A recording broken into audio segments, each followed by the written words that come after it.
नमस्कार, मैं रहबर सिंह बारी। आज के इस बुलेटिन में बात होगी अयोध्या में राम मंदिर के होने वाली प्राण प्रतिष्ठा की, राहुल गांधी के भारत जोड़ो न्याय यात्रा की, हरियाणा में मचे घमासान की और ईवीएम को लेकर मचे घमासान की। शुरुआत करते हैं आज की सबसे बड़ी खबर से। अयोध्या में राम मंदिर प्राण प्रतिष्ठा को लेकर तैयारियां जोर शोर से चल रही हैं, लगभग अंतिम चरणों में पहुंच चुकी हैं। पूरा समूचा माहौल राममय हो चुका है। इसको लेकर भारतीय जनता पार्टी, आरएसएस के अलावा कई अन्य हिंदू संगठन भी जोर शोर से तैयारियों में जुटे हुए हैं। आज यानी 18 तारीख को कर्नाटक से भगवान राम की मूर्ति भी अयोध्या पहुंच चुकी है, जिसको आज ही गर्भगृह में स्थापित किया जाएगा। इसके बाद 22 जनवरी को प्राण प्रतिष्ठा का कार्यक्रम किया जाएगा। प्राण प्रतिष्ठा को लेकर तमाम प्रकार के धार्मिक अनुष्ठान भी शुरू हो चुके हैं। जगह जगह मंदिरों में हवन, पूजन, भजन कीर्तन का कार्यक्रम भी प्रारंभ हो चुका है। जगह जगह भगवा झंडे झंडे भी लगना शुरू हो गए हैं। गाड़ियों पे से लेकर घरों व प्रतिष्ठानों पर भी भगवा झंडों का लगना शुरू हो गया। पूरा समूचा माहौल भगवामय हो गया है। इन सब के बीच अब प्राण प्रतिष्ठा कार्यक्रम के ऊपर खतरे के बादल भी मंडराने लगे हैं कि उसे टालने का प्रयास किया जा रहा है। इसे लेकर गाजियाबाद के भोला दास ने इलाहाबाद हाई कोर्ट में याचिका दायर की है। जी हाँ, अयोध्या के राम मंदिर प्राण प्रतिष्ठा का मामला जो है वो हाई कोर्ट में पहुंच चुका है। गाजियाबाद के भोला दास, जो कि मीडिया रिपोर्ट के अनुसार गाजियाबाद के भोला दास ने हाई कोर्ट इलाहाबाद में याचिका दायर किया। इसमें कहा गया है, शंकराचार्यों का हवाला दिया गया। उसमें कहा गया कि सनातन धर्म के अनुसार प्राण प्रतिष्ठा अभी नहीं हो सकती। कारण यह कि मंदिर अभी अपूर्ण है और अपूर्ण मंदिर में किसी भी मूर्ति की प्राण प्रतिष्ठा को नहीं किया जा सकता। इसके अलावा ये भी कहा गया कि चारों शंकराचार्य जो हैं वो इसमें शामिल नहीं हो रहे हैं। कारण ये है कि ये पूरी तरह से सनातन धर्म के अनुरूप नहीं है, सनातन धर्म के विपरीत है, शास्त्र के अनुसार है, अनुसार नहीं है। ये भी कहा गया कि पूस में के महीना चल रहा है और पूस के महीने में किसी भी प्रकार का शुभ कार्य नहीं किया जाता है, अर्थात प्राण प्रतिष्ठा का कार्य नहीं किया जा सकता। 25 जनवरी को पूर्णिमा है, इसके पश्चात ही प्राण प्रतिष्ठा को किया जा सकता है। भोला दास ने यह भी कहा कि क्योंकि ये मामला प्राण प्रतिष्ठा से लेकर जुड़ा हुआ है, इसलिए वो चाहते हैं कि इसके तत्काल हाईकोर्ट याचिका को स्वीकार करे और इसके ऊपर सुनवाई करके तत्काल ही अपना फैसला भी दे। अब सभी की निगाहें जो हैं वो हाईकोर्ट पर लग गई हैं कि हाईकोर्ट क्या दिशा निर्देश देता है या क्या निर्णय लेता है। बहरहाल देखना ये होगा कि आगामी दिनों में अभी और क्या इसे लेकर होता है। फिलहाल एक शंकराचार्य ने तो यहाँ तक कह दिया है कि यदि प्रधानमंत्री नरेंद्र मोदी तत्काल गौ हत्या पर रोक लगा दें तो वे प्राण प्रतिष्ठा कार्यक्रम में भागीदारी कर सकते हैं।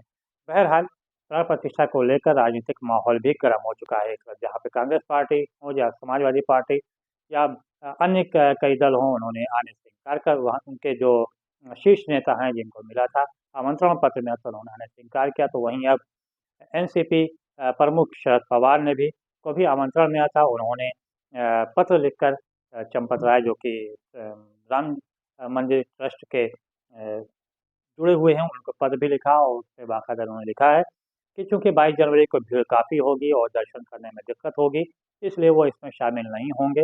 वे बाद में आएंगे, तब तक मंदिर का निर्माण भी पूर्ण हो चुका होगा। बहरहाल प्राण प्रतिष्ठा को लेकर एक तरफ जहाँ पर राजनीतिक गलियारे में हलचल मची हुई है, और उस पर से राजनीति भी की जा रही है, तो वहीं अब सभी की निगाहें जो है वो हाईकोर्ट पर भी टिक गई हैं कि आखिर याचिका को स्वीकार किया भी जाता है या नहीं स्वीकार किया जाता, या फिर अगर स्वीकार किया जाता है तो इसमें हाईकोर्ट का निर्णय क्या होगा।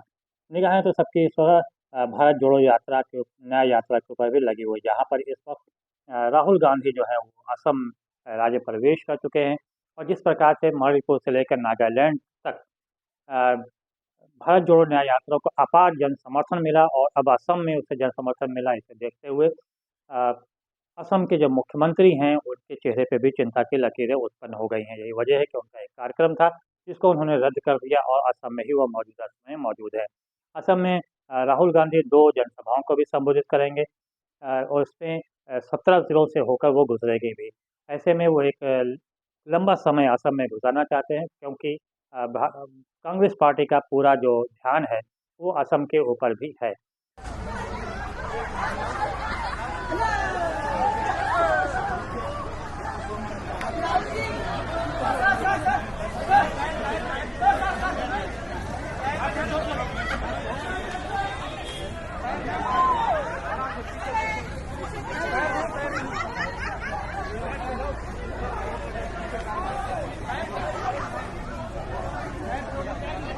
बहरहाल देखना ये होगा कि भारत जोड़ो न्याय यात्रा का और कितना लाभ कांग्रेस पार्टी को या इंडिया गठबंधन को मिलने वाला है।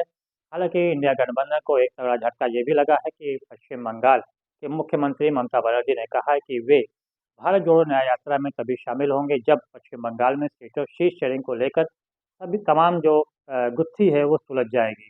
उन्होंने ये भी कहा कि अगर सीट शेयरिंग को लेकर मामला नहीं सुलझता है तो फिर वो इंडिया गठ तो फिर वे भारत जोड़ो न्याय यात्रा में शामिल नहीं होंगी। बहरहाल देखना ये होगा कि क्या पश्चिम बंगाल में भारत जोड़ो न्याय यात्रा के पहुंचने से पहले पश्चिम बंगाल में सीट शेयरिंग को लेकर मामला निपटता है या फिर उलझा ही रहता है। हालांकि पश्चिम बंगाल में एक तरफ जहां पे ममता बनर्जी कांग्रेस को 10 से 12 सीट देने तैयार है, वहीं पर कांग्रेस पार्टी इससे अधिक सीटें मांग रही है। बहरहाल देखना ये होगा कि सीट शेयरिंग को लेकर किस प्रकार से मामला वहां पर हल होता है। सबकी निगाहें फिलहाल भारत जोड़ो न्याय यात्रा पर है, जहाँ पर राहुल गांधी लगातार केंद्र सरकार के ऊपर हमलावर हैं और केंद्र सरकार की नाकामियों को उजागर भी कर रहे हैं और इसका अपार जन समर्थन भी कांग्रेस को यहाँ पर मिलता हुआ नजर भी आ रहा है। लेकिन क्या ये अपार जन समर्थन चुनाव में वोट में तब्दील होगा, ये भी एक देखने वाली बात होगी। फिलहाल इंडिया गठबंधन का पहला जो कदम है वो हरियाणा में काफ़ी सामने नजर आया, सफलतापूर्वक नजर आया, जहाँ पर मेयर और सहायक मेयर और डिप्टी मेयर के पद पर इंडिया गठबंधन को जीत मिलती हुई नजर आ रही है। हालांकि वहां पर जिस प्रकार से इसे लेकर घमासान मचा हुआ उस पर राजनीति गलियारे में काफ़ी गर्मा गर्मी भी शुरू हो चुकी है। हरियाणा में मेयर, सहायक मेयर और डिप्टी मेयर वहां पर चुनाव होना है और वहां पर इस बार इंडिया गठबंधन मिलकर चुनाव वहां पर लड़ रही है। इसमें मेयर के पद पर आम आदमी पार्टी को दिया गया, जबकि सहायक व डिप्टी मेयर पद जो है वो कांग्रेस पार्टी को दिया गया। हालांकि दावा किया जा रहा है कि भारतीय जनता पार्टी इस चुनाव को भी रद्द कराने का कोशिश में लगी हुई है।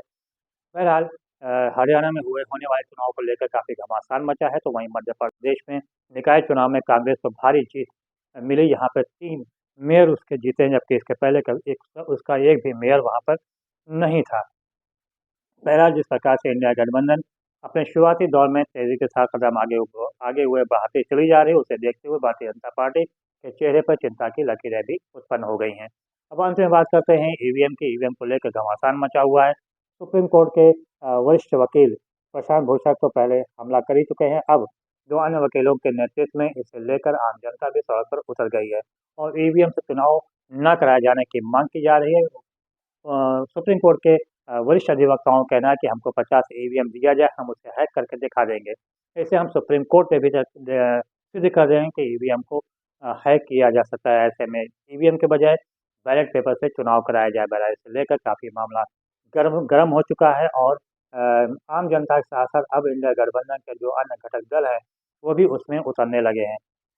समाजवादी पार्टी के राष्ट्रीय अध्यक्ष अखिलेश यादव ने पहले ही ईवीएम के ऊपर सवालिया निशान खड़ा किया, तो वहीं अब बहुजन समाज पार्टी की सुप्रीमो मायावती ने भी ईवीएम के ऊपर सवालिया निशान खड़ा कर दिया है। लेकिन फिलहाल ना तो भारतीय जनता पार्टी इस पर कोई जवाब दे रही है और ना ही चुनाव आयोग। फिलहाल देखना ये हो कि आने वाला चुनाव तक अभी ईवीएम को लेकर और कितना घमासान मचता है, ये तो आने वाला वक्त ही बताएगा। फिलहाल है बस तिवारी को दीजिए इजाज़त। बहुत बहुत धन्यवाद। जय हिंद, जय भारत।